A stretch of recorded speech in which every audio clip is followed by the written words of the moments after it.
Good day everyone, welcome to my channel. And then in this tutorial video guys, we will write a program that will ask the amount from the user, and then our program will count the number, how many 1,000, 500, 200, 150, 20 bills based in Philippine money currency denomination.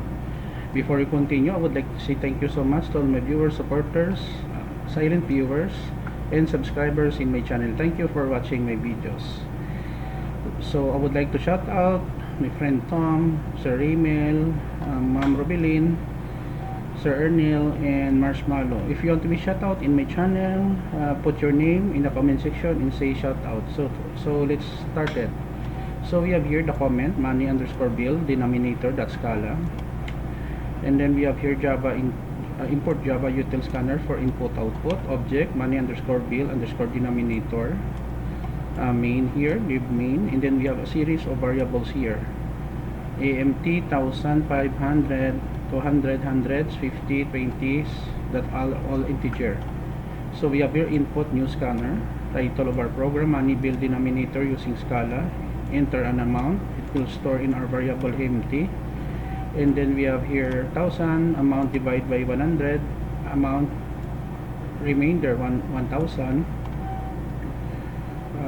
just like 500 here, 200s, hundreds, 50, and 20s. And then it will display the result here, number of 1000 notes, number of 500 notes, number of 200 notes, number of 100 notes, 50 notes, and number of 20 notes, and end of program.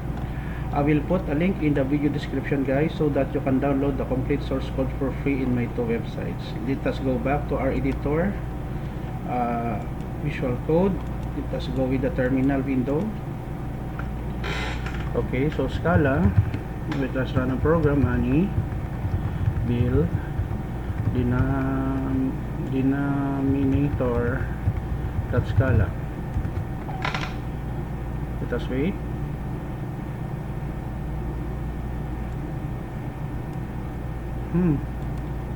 Cannot path, no such file. Scala money bill denominator, that's Scala. Sorry, wrong spelling.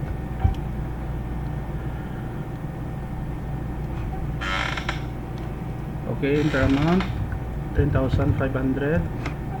So number of 1000 we have 10, 501, end of program. Under example,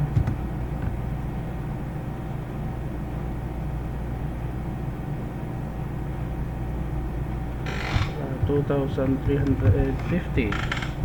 So in the amount of 2,350, number of 1000 we have 201, 101, and 51. Okay, so this is the end of our tutorial video.